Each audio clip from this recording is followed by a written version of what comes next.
Welcome, welcome, welcome, everybody. It is so great to see each and every one of you. It is Sunday, October 19th, noon Pacific, 3 Eastern, or whatever time it happens to be where you are, because you are watching us right now. It is time for The Master's Mind.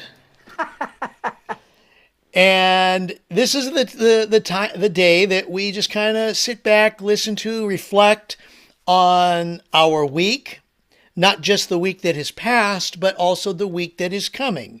Because Sunday is, depending upon what you follow, Sunday is either the end of the week or the beginning of the week. So either way, let's go ahead and look ahead, but take what we've learned from behind and bring that to today so that we can move forward. So without further ado, ladies and gentlemen, let's give it up for Terry and Robert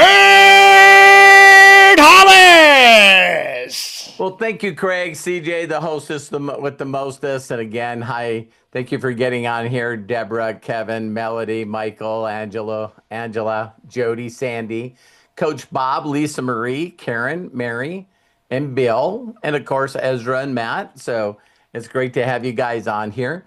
And something went, no, I don't know what that was.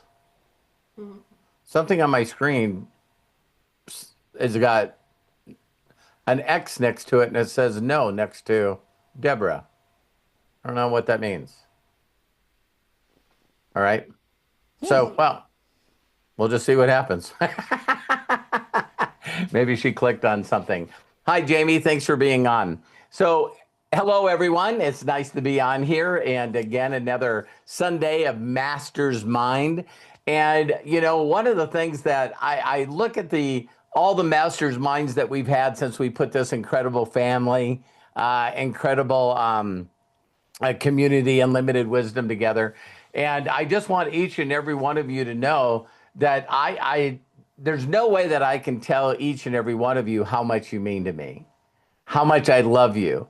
And me listening to the whisper of unlimited wisdom and stepping out a little bolder and bolder on these Sundays, I just knew that I was going, wow, this might go against a lot of people's beliefs, a lot of people, the way they were brought up, you know, and one of the things I think that we all could agree on is if you don't know what your beliefs are, usually the last thing that we want to hear about is somebody else's beliefs. And so, you know, I'm really, really surprised that Terry's here in a good way, you know, and her and even Matthew, because as they've seen the sort of crazy, you know, father and husband, you know, believing the way I believe and stepping into that, you know, they've been very, very vocal and saying, hey, you know, I don't believe that way. You know what I mean? And so I'm just going to share with each and every one of you some of the things that I keep discovering because I'm working harder on myself on that level than any other level. And one of the things that I was, really understand is for those of you that have known me for a long time, the things that I keep saying all the time is, you know, if you're not emotional about your imagination for you and your family, the people that you love, and you're not emotional and excited about that, you know, you're not going to do the actions that you need to do. You're not going to discover what you need to do. You're not going to go on the adventure that you need to go on. And the reason why is because your mind, your soul, your spirit will basically just go to default setting, right? How many of you pretty much know that you're surviving now? A good chance of you surviving in the future is pretty cool. So hi Deb, and hi Arlene, hi Esther and Sherry. Thank you guys for getting on. And so one of the things that I've discovered really jumping back into that part of my life is some of the stuff I shared last week. There's a lot of stuff that I do, and some of you have heard these phrases, but I'll cover them really quickly so we have them on this video. But there's these 4 stages of learning, right? And a lot of people don't realize that they're unconscious incompetent. So the best way to always understand that is they don't even know that they don't know, right? They don't even know that they don't know. And, Terry didn't grow up in a religious family, neither did Matthew. For some of you that hear how bold I am about some of my, beliefs in God and belief in Jesus Christ as my Lord and Savior, I've never ever pushed it upon Matt. I've never pushed it upon Kyle because their journey is their journey. All I can do is lead by example. Does that make sense to all of you? And so you'll probably notice that I won't push that on you either. Then when someone shares it with you, of course you're now conscious, but you're really incompetent. The best theoretical that I can tell people on this, or the best example, is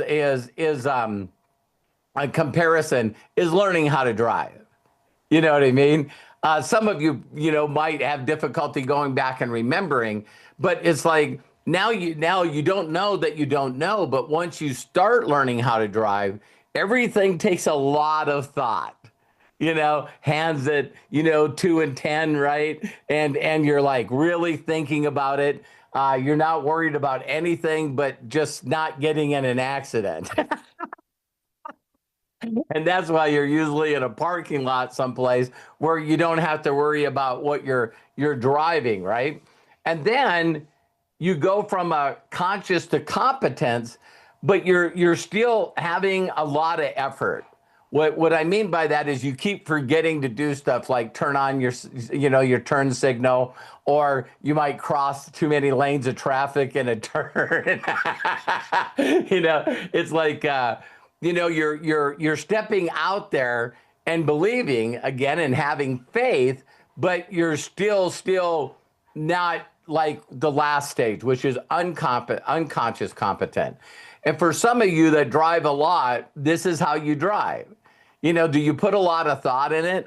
I always say to people, when you're driving all the time, it's pretty interesting. I think that every one of us would remind ourselves of a time where we seem to get from point A to point B, but we don't remember how we got there. We just you're just driving and go, wow, I'm here already. And your mind was thinking something else. And the other funny part about it is this whole concept of, driving and eating with a donut with coffee in our hands and steering with our knee. And then, of course, they came out with the smartphone where, people are not supposed to text and drive, but they do, right?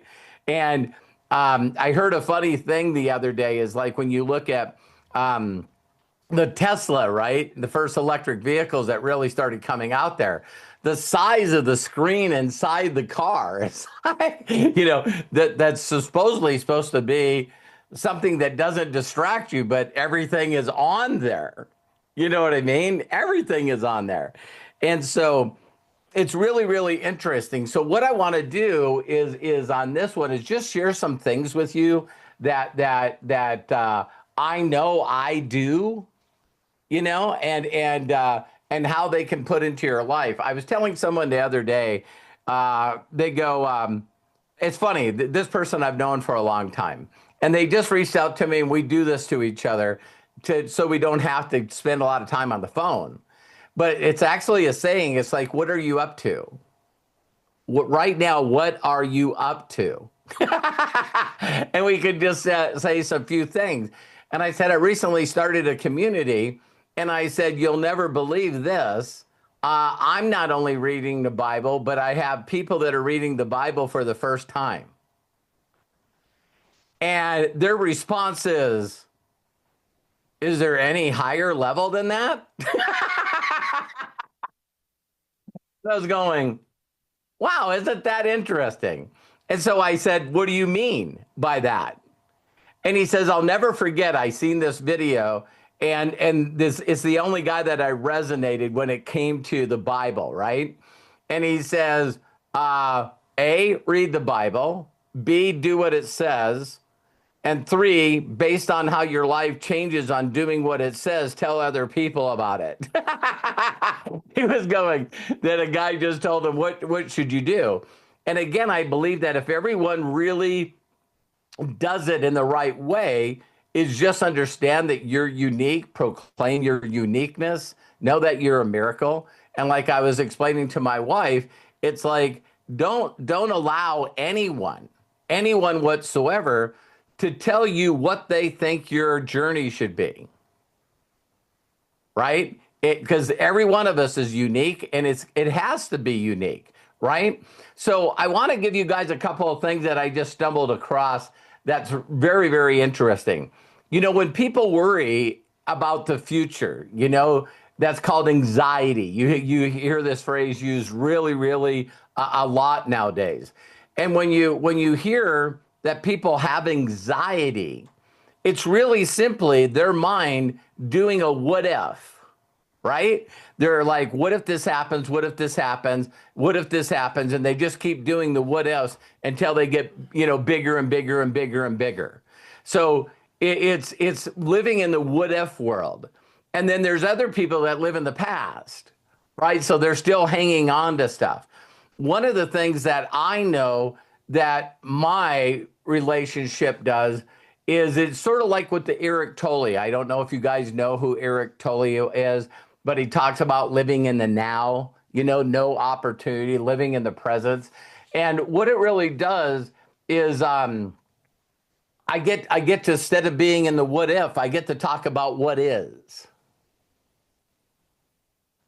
So when I really, really dive in to the Bible, or what my relationship is with my Creator, I'm always in the mindset of this is what's happening, which keeps me in the present.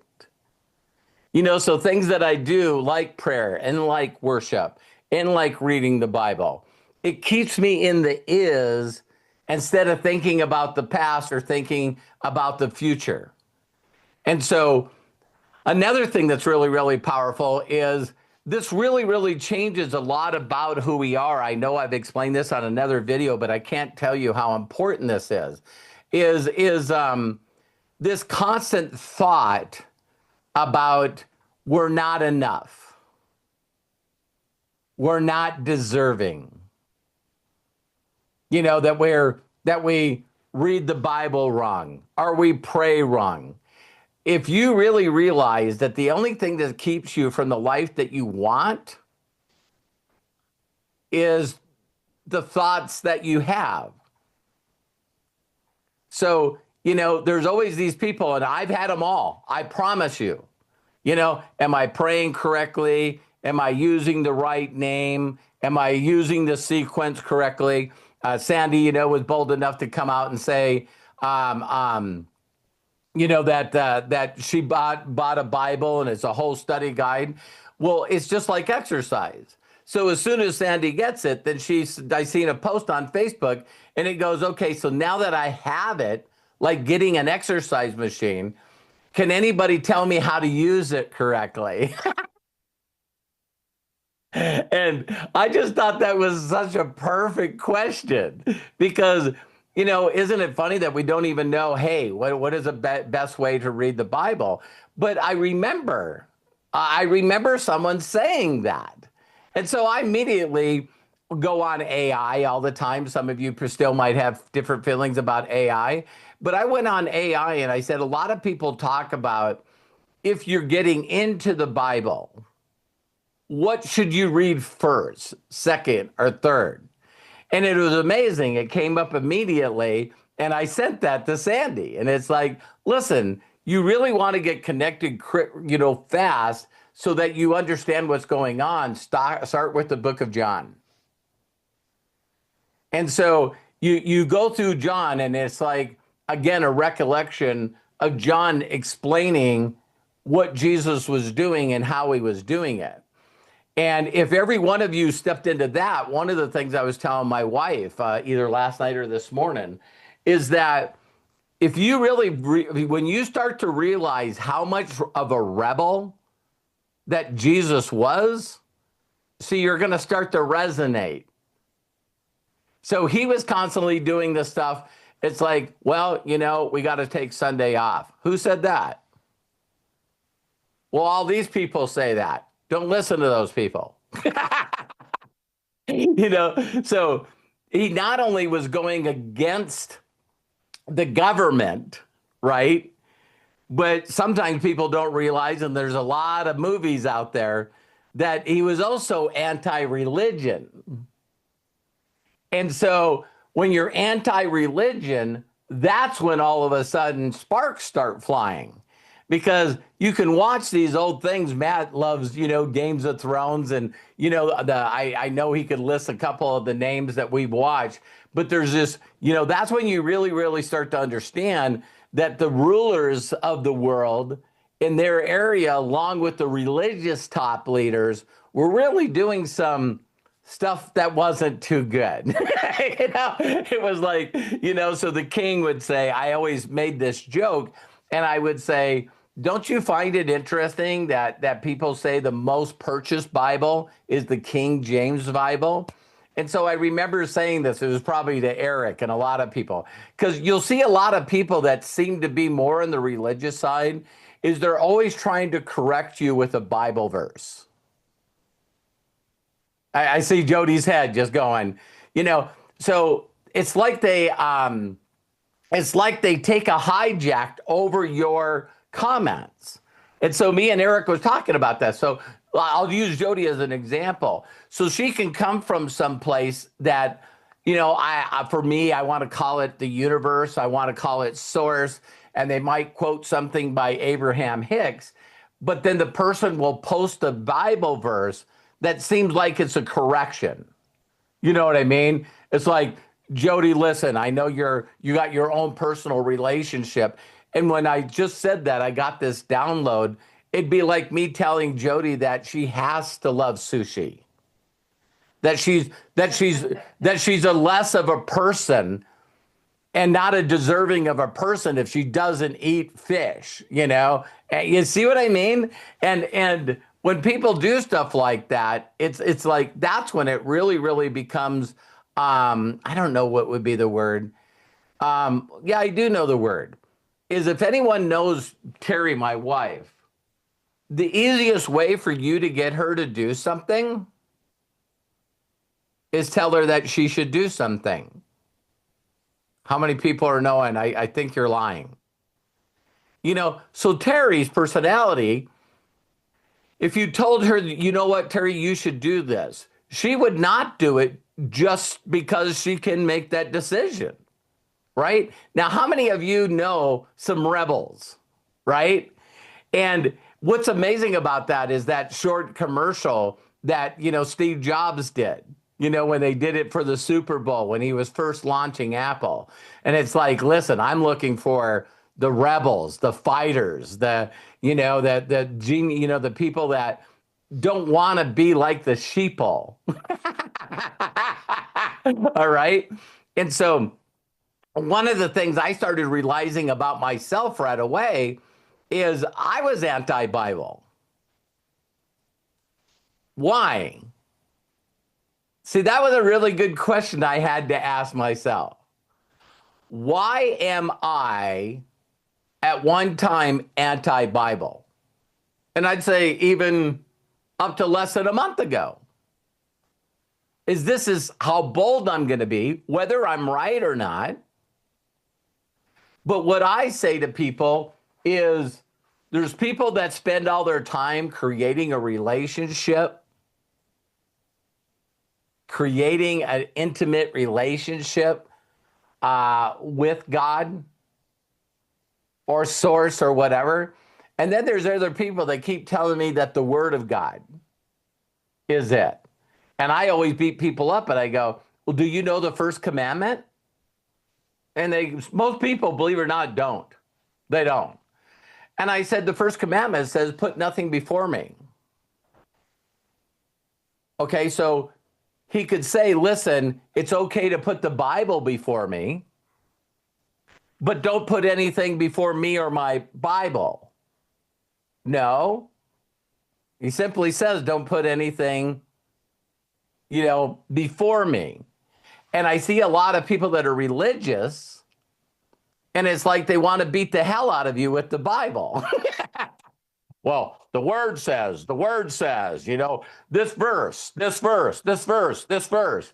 And that's why I was anti-organized religion and anti-Bible. Does that make sense to you guys?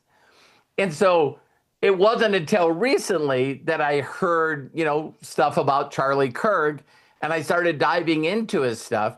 And he said it totally different. You guys been on enough videos with me where it's all about reframing, right? And this is all he said. He said, I don't know what book you've read that's your favorite book, but I guarantee if someone else read your favorite book, they wouldn't read it the way you do. They wouldn't get out of it what you did. And I went, wow. Because you guys know me with the greatest miracle in the world. I still would say that this is my favorite book at all time. And what I'm going to do is maybe the Bible will replace this. But for right now, this was the deal. Does that make sense to you guys? Now, I share it with everyone, but a lot of people I share it with, that's not their favorite book. So why did it make such an impact on me and not other people? Timing. I've said this many, many, many times. If you ask people what their favorite book is that they felt changed who they were, they actually made the decision before they got the book. Because if my mentor at that time told me to get another book when I had already made a decision that being an entrepreneur was going to be my new endeavor, how many people think that book would probably be just as important to me? See, so I always tell people it's the decision that you make before you did that. And so the way that Charlie Kirk explained it is he goes, I knew that I needed to read that book with one thing in mind, is I needed to read that book making my own perspectives, my own thing about the book. And he goes, I needed to connect myself with the book. And he goes, when I did that, it started giving me answers to everything. And he was going, one of the things that really, really got him was, and I've said this before, is the stories that you read that I'm reading, they become alive for me. So right now in Exodus, I'm reading all about, Aaron and Moses, right? And I'm going like, so God came to Moses and Aaron and said, hey, listen, get in front of the Pharaoh and let all the family of Israel out of slavery so they can leave Egypt.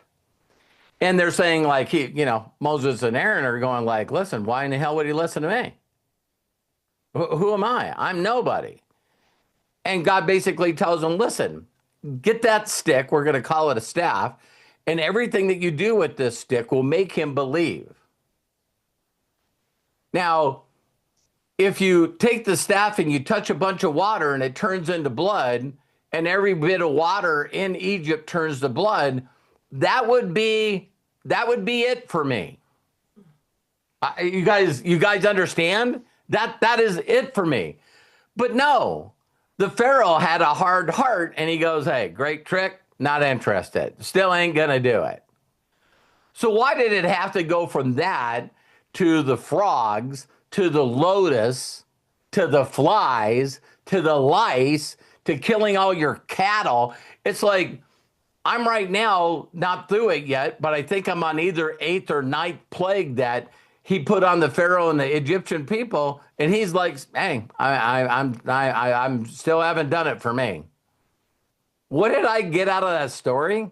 Holy crap. Can people be stubborn? It's like, hey, you're not changing my mind. Well, what about this? Didn't do it. Well, what about this? Didn't do it. What about this? Didn't do it. And it really made me understand people that are very, very stuck in their ways. It's like, if this is the way I believe or I don't believe, it's not your job to convince them. It's not your job to push it upon them. It's your job is to make a story of your life.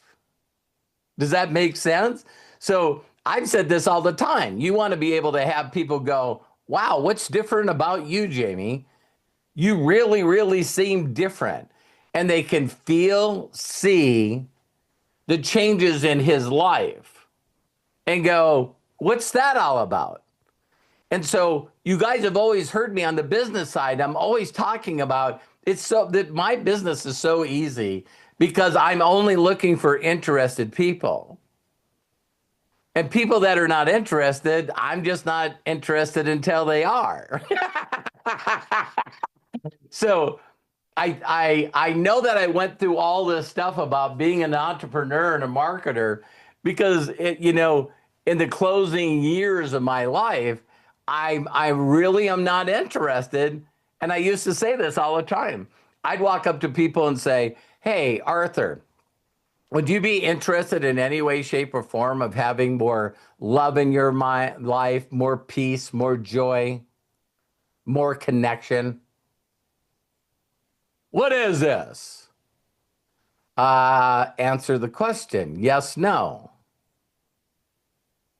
See, because most people at that point in time would go, no, I'm not interested in any of that because I think it's an illegal pyramid scheme. You see what I mean? It's like if people are not going to go, oh, yeah, I would. Yeah, I would like more love, more peace, more joy, more connection in my life. Yeah, I would. Then you can share your testimony. Does that make sense? So now to get back to what we're going to talk about here is I watched a video and it was by Charlie Kirk. I'm probably going to give him a lot of credit, but it is changing my algorithms a lot because the other people that I'm seeing in the short clips that they're doing. And Charlie Kirk said, hey, listen, there's only, 3 things that stop you from having the ultimate life. And when I heard these, I went, wow. All right. And here's the first one is if you choose to believe in the story of Jesus Christ, then what you get to do is you get to abandon self-control. Listen closely. Because the fastest way that your mind and the voices in your mind and the voices outside of your mind can get you is when you make a vow, V-O-W, a vow to yourself. Example, I'm sick and tired of my life. I'm not drinking anymore. I'm sick and tired of my life. I'm going to do my morning ritual and I'm not going to miss it. We make vows to ourselves, and how many people have done it like New Year's resolutions or writing down your perfect day, and you write down your goals and they got to be clearly defined, and you do all this stuff that personal development tells you to do. But right after you say, I'm sick and tired of being sick and tired, I'm drawing a line in the sand, I'm not living like this anymore. How many of you get really, really good at once you make a vow to yourself that you follow up on it? I don't. Way to go, Bob. Yeah. Way to go, Bob. I do in some things, but like, I'll give you one that's really obvious, my weight. So it's like, hey, can I just exercise every day, drink plenty of water, no sugar? It's like, listen, I'm just going to do that. And I always do for a while.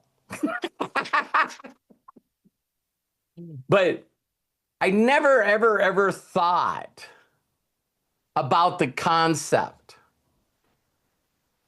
that if this story is true, and I choose to believe that it is, that all these temptations and things in my mind and all these things that I fight, why don't I just go, hey, it says right here that I'm supposed to cast all this stuff over to you. You take care of this for me. You take care of this for me. Because when I take care of it, I don't do it. So how many of you found that pretty interesting? You know, it's like, because when you look at like being alone, say you're alone.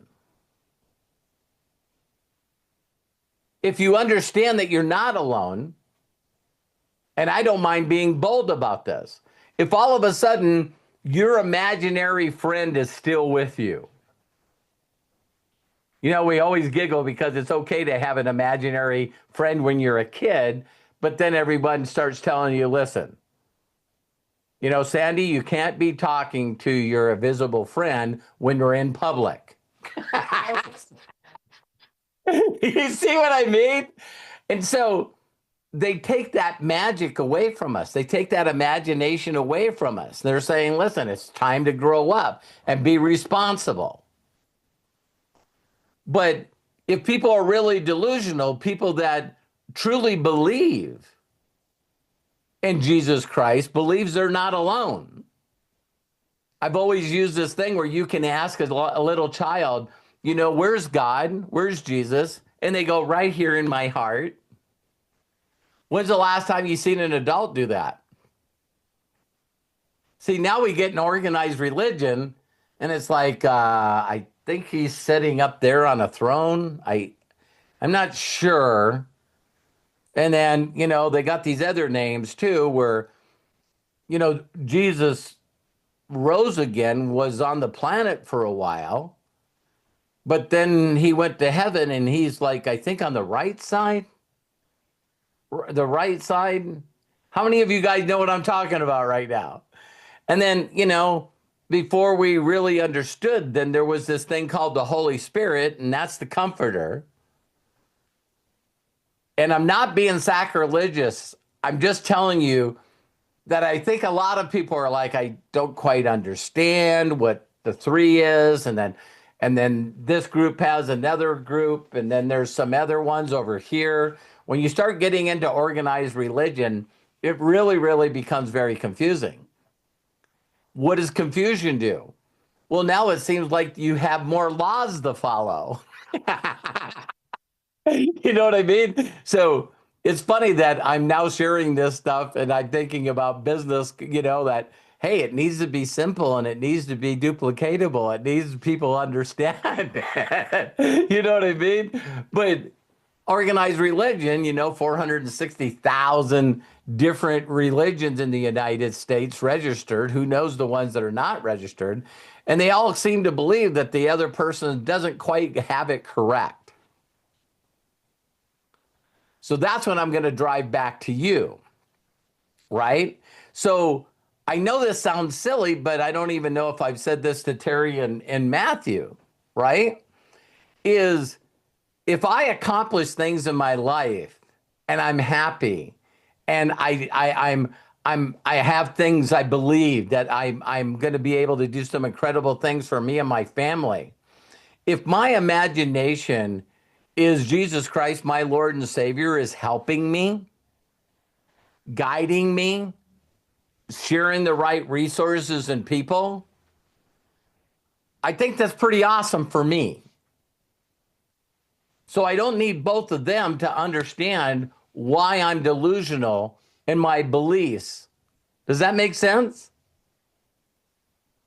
And so if other people had different beliefs, and they could have the same happy life as me, because that's where I believe the whole term comes from. You know, money doesn't buy happiness. Well, it doesn't. So now people go out there and they don't have a higher source, and they just get more wealth, more wealth, more wealth, more wealth, more wealth, more wealth, and they're not doing anything with the money.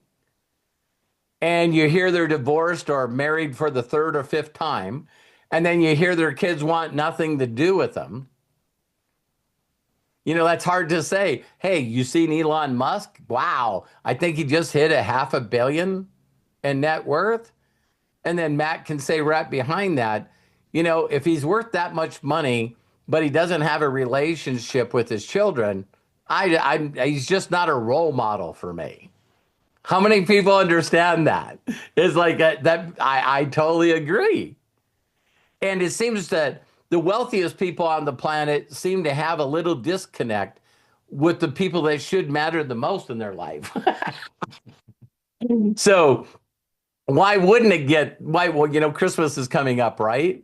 So we're always going to have the movie of the Scrooge. The entertainment industry is really good at depicting, why you shouldn't focus on money. But the one thing I want to share with all of you too is that my beliefs is you should have zero self-pity. Again, if you're not looking at yourself as very unique, a miracle, and the most special thing on the planet, then there's something that you need to work on. Here's where I'm going to tell you is very interesting, is that Ezra's over there, right? Our new grandson. Why is it when you spotlight and you see Ezra, what inside you makes you go, "Aw"?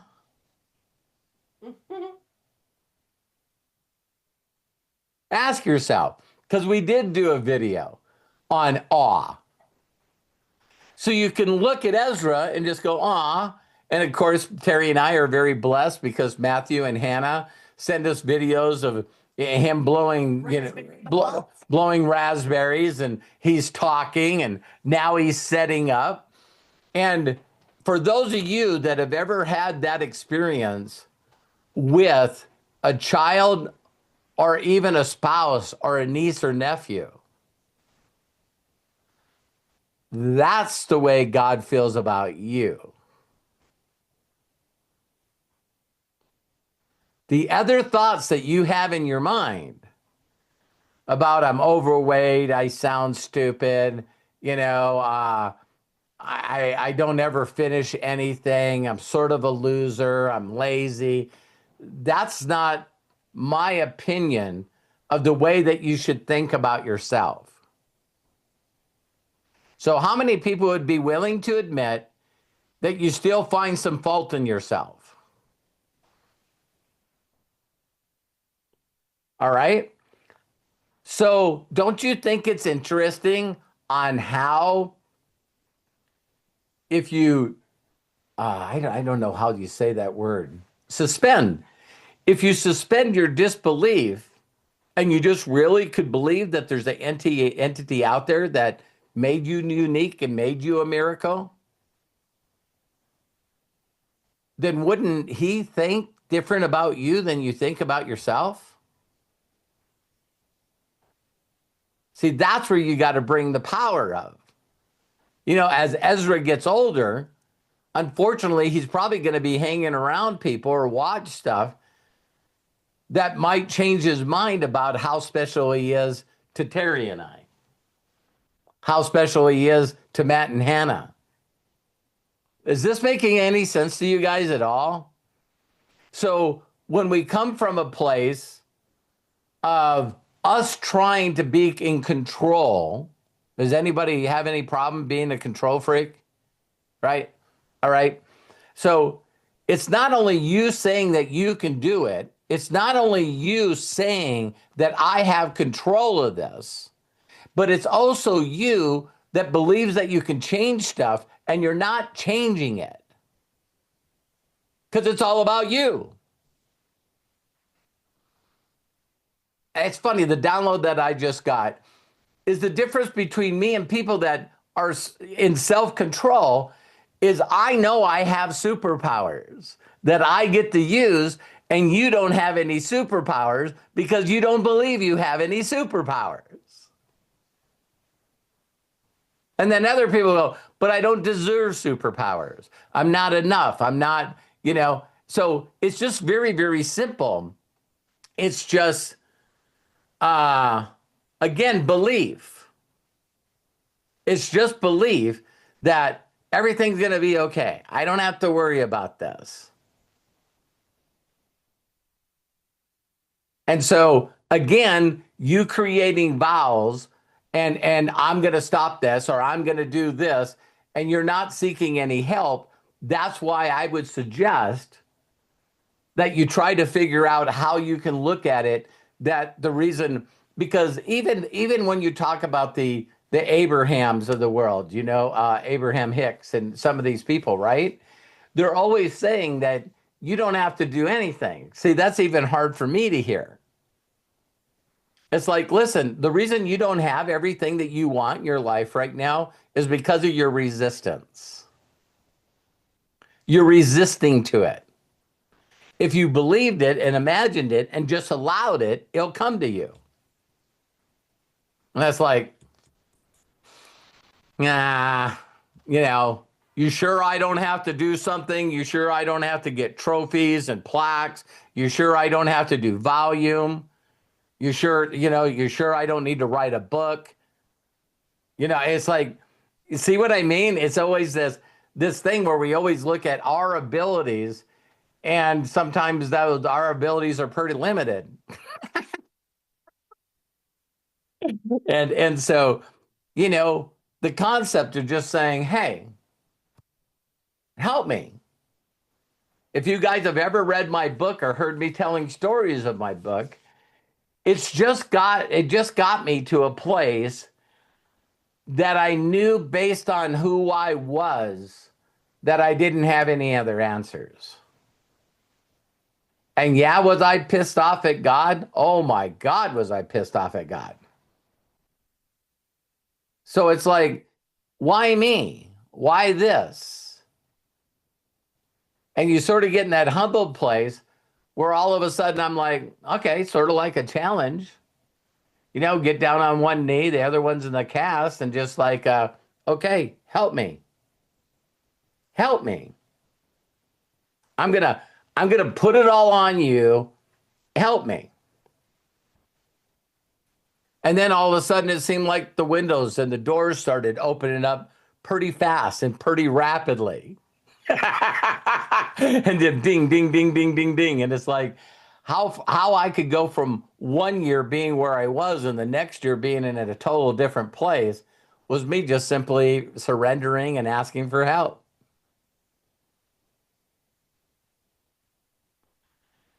And so, that the key things again, I find this very interesting. Okay.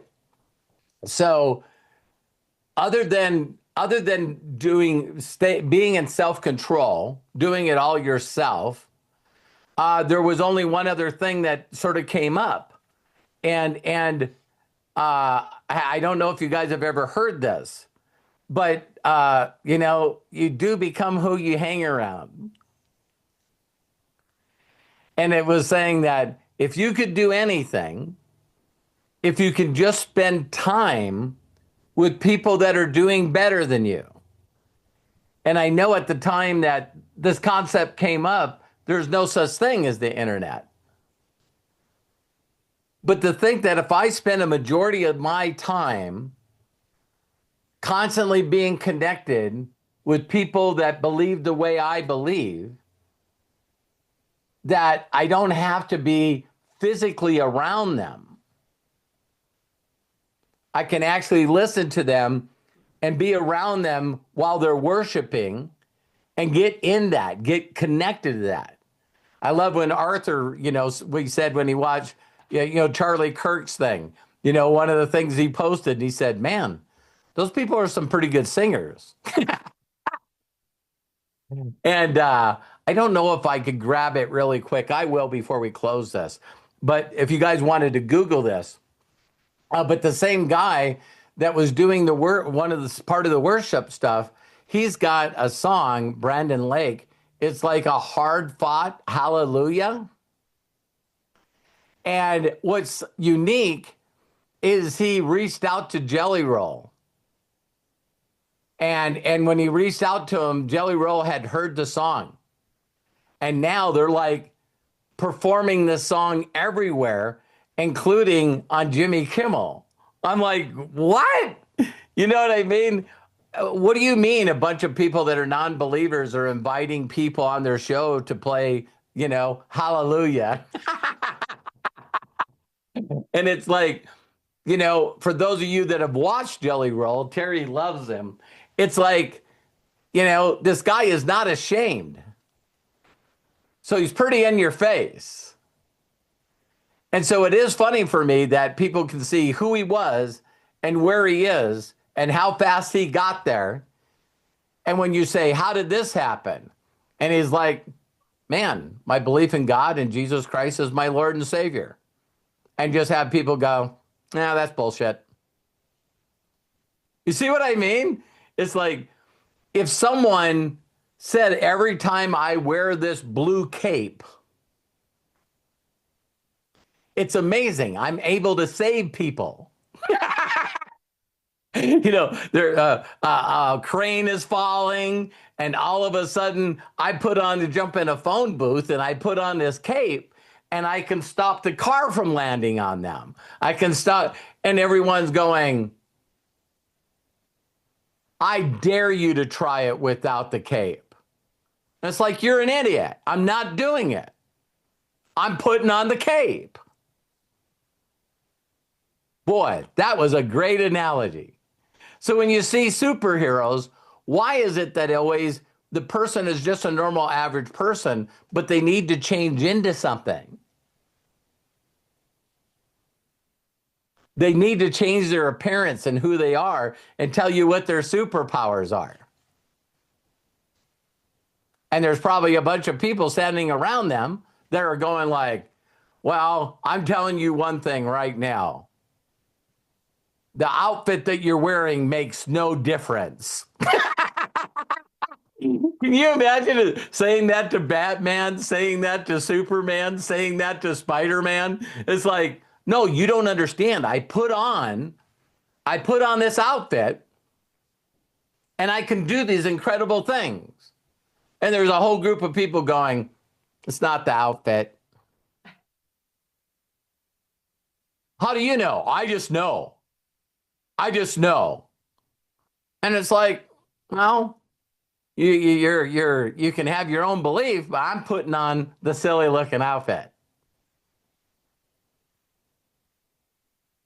That was like one of the best analogies I think I've ever used. It's like some people just go, hey, I gotta step in to that character so I can do what I need to do for other people. I'm willing to be a different person. I never even thought about it. It's like, why do some of them have to cover their face and other people don't? So that's as simple as is, right? So as you decide to read the Bible like I am, understand it's your interpretation and your consistent building of what you believe. You got anything to add? Aren't you funny? What? I said, aren't you funny? Aren't I funny? No, I just, because I've shared some of your story, for you. Oh, Yeah. like, what do you mean? No, that. Like you made me carry the Bible in the church that time. Go ahead. So when we were in NSA, Can you guys hear okay? so when we were in NSA, we lived in the valley and we went to a church, not my jam, but we went to a church in LA, which it was because there was famous people in there and I love to look at famous people. But we went to church and we parked the car and he gets out and he says, you should carry the Bible. You carry the Bible in. And I was like, all right, I'll carry the Bible in. So then we go into the church and they do an altar call and he's like, you should go up there. You should go up there. And it was a fucking fight the entire way home. I didn't even remember if you went up there. No, I didn't go up there. Okay. But it was a fight. What'd you get out of church today? And we fought the entire way home about church. I don't like to be forced to do stuff. I don't like to be told what to do. I'll do it all on my own. So, Lisa Marie. I remember Robert telling this story. But then when my kids were little, I don't know what happened, but when they were toddlers, I would go to a church. I would go on Sunday and I would go on Wednesday night, and I'd put them in their jammies, their warm jammies, and we'd walk out to the car and it'd be like snowing and the weather was crappy. And I just was going to church on Sunday morning, and I think did I get back? No, I don't remember if I got. I don't even remember if I got baptized. But You wrote me a letter. yeah, so I would take my kids and put them in the little thing, and then we'd leave it there, and I'd put their little warm jammies on in their coats, and we'd stick them in the car. And we'd drive home where I live with my mom and dad because Robert was working somewhere else, and then we moved to Georgia, and we started going to a church that was fun. And the guy wore crazy outfits, and I enjoyed it. And I would go on Wednesday nights with our friends because Robert would be working. Has anybody ever listened to Washed by the Word? If I sent you those audios. If I haven't, that's Pat Bishop, Jim Sweeley. That's the person she's talking about. Tim, he was just funny, and I guess I just related to him a little bit or whatever. But yeah, so and then we moved back to California, and we went to a couple of churches, and it just was just not my jam. So mine either. then it was over. You don't have to go to church or whatever. And then my dad got sick, and it's a whole thing. You know what I mean? So, but that's my story. And I also shared with them that you told me, you have to say it in your own words, that when your dad was sick, you told me that you prayed a lot for your dad's health. Okay. And that didn't work. Yeah. So Yeah. yeah. The salt of the earth, give anything, give, the shirt off his back to whoever, help people get out of snow drifts and bring them in the house, and we'd have coffee and all that kind of stuff for him and stuff. And then he smoked his entire life. So then he gets lung cancer, Yeah. So, but she was, of course it was her father. And I think he was one of the most incredible men that ever walked this planet. And I even remember having talks about him, about God. And Sam had these two funny things that he said all the time.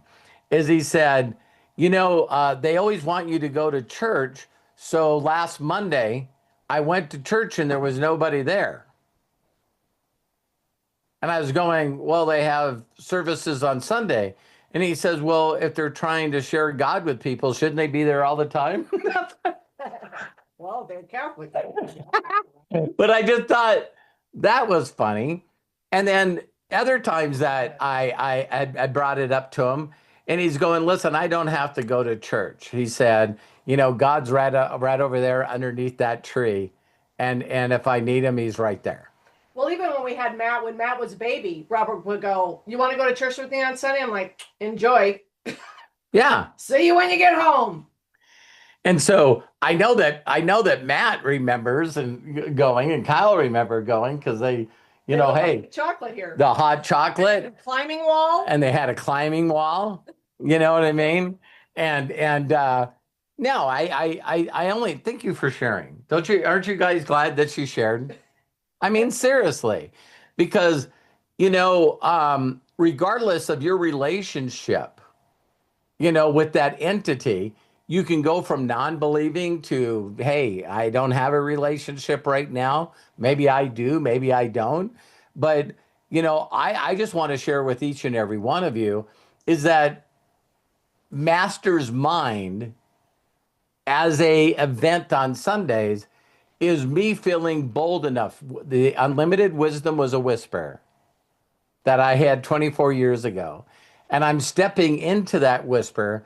And like I've explained to Matt and some of you and Terry, is that I realize that I do a lot of stuff that most people would be considered that, man, that guy really believes in God. He really believes in Jesus Christ as his Lord and Savior. That guy puts God first, and a lot of cool stuff happens in my life.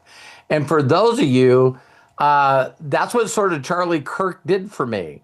It's like, me, I used to share with people who I am and how I get miracles happen in my life and had this incredible life. I just never ever wanted to step on anyone's beliefs. I didn't want to sound like, well, it just clicked on me.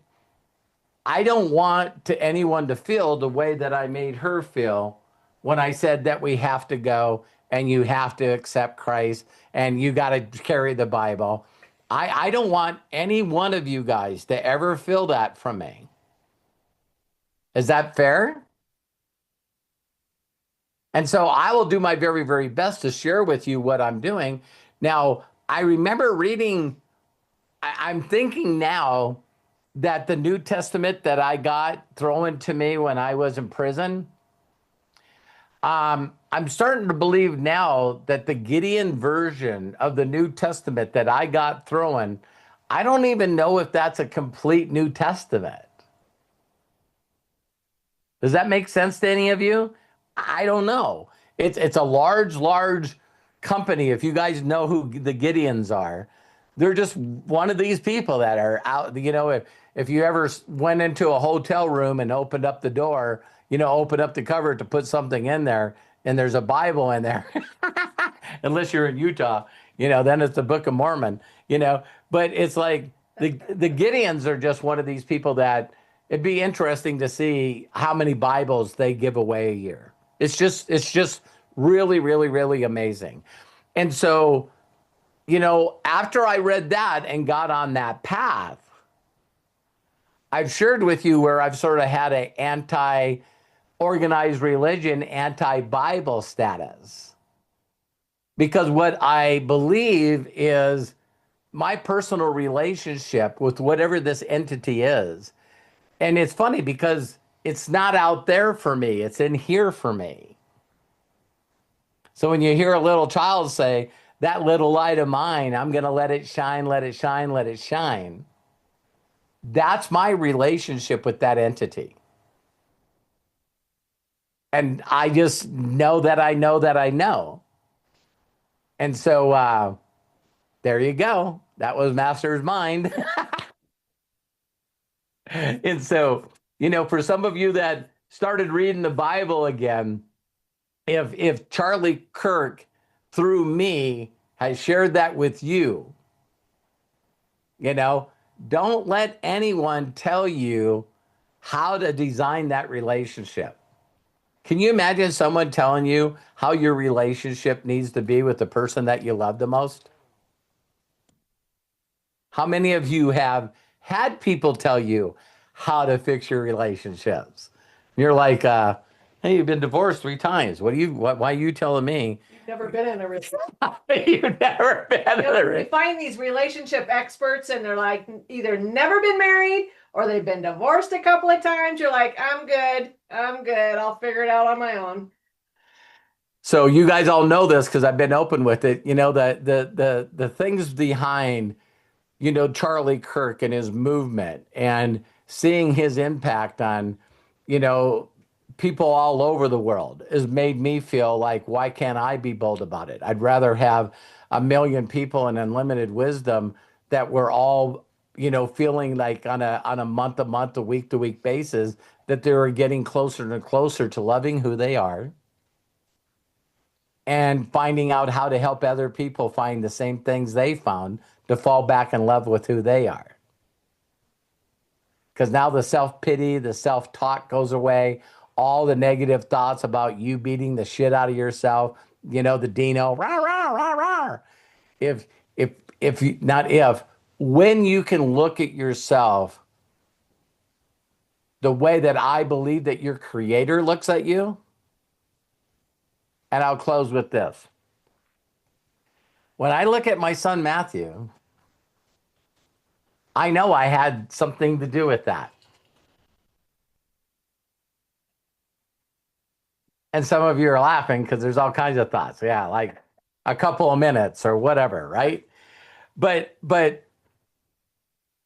the way I feel about Matthew, I now know he's starting to understand because of the way he feels about Ezra.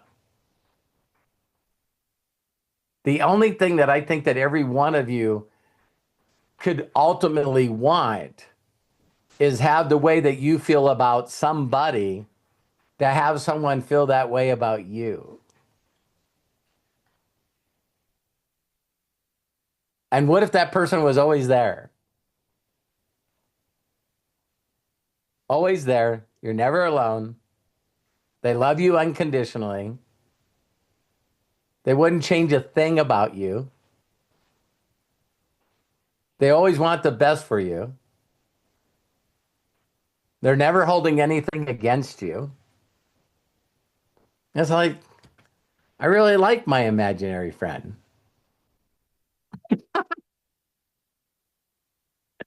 So I love each and every one of you. Have a wonderful Sunday. We'll say goodbye to everyone, and Craig can close it out. But thank you very much for being around and listening. What a great message. Thank you, Robert. Thank you so very, very much. All right, just some quick announcements as we get started with the week. So we're going to look ahead now that we're moving forward. Tomorrow, 9 a.m. Pacific, noon Eastern, recess! And then Tuesdays, Wednesdays, and Fridays, Daily Wisdom, noon Pacific, 3 Eastern. Breakthroughs on Thursdays, 6 p.m. Pacific, 9 p.m. Eastern. And of course, Saturday, Ask Us Anything, noon p.m. Pacific, 3 p.m. Eastern. Sunday, we are right back here next week at noon p.m. Pacific, 3 p.m. Eastern for another Master's Mind. Thank you all so very much for joining us today. There's a lot of stuff in the chat, so if you want to download the chat, please, in the meeting chat, click on the three dots next to where it says Master's Mind. Click on Save Chat after you've clicked on those three dots, and it will download to your computer as we conclude today's Master's Mind. So, thank you all very much. Until next time, please be good to yourselves. Be cash. Bye-bye. I'm going to go ahead and open up. Ask everyone to unmute so we can all say so long and see you tomorrow.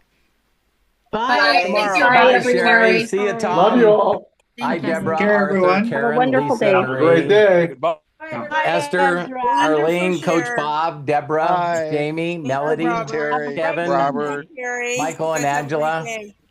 Love Greg, y'all. Bill, Good Bill day. Shoemaker, Matt and Ezra. Yes, Love and you guys. See you, CJ. Ezra. Yep. Bye-bye. Bye, Bye. everybody. Bye.